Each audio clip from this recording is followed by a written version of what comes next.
Hello everyone and welcome back to my channel. This is Charlotte from the EndLights Diaries.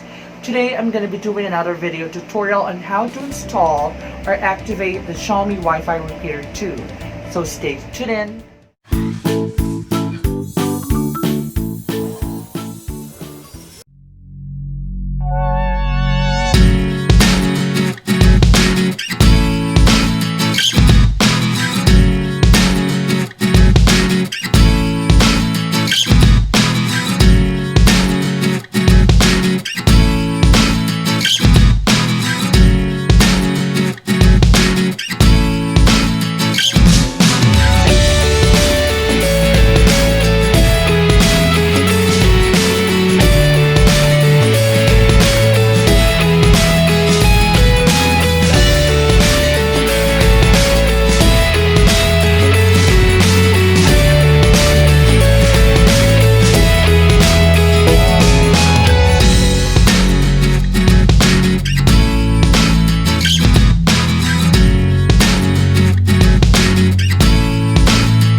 I hope you've learned something on this video tutorial. Until next, if you like the video, just click on the like button, share, and subscribe. Again, this is Charles of the EndLights Diaries. Thank you for watching.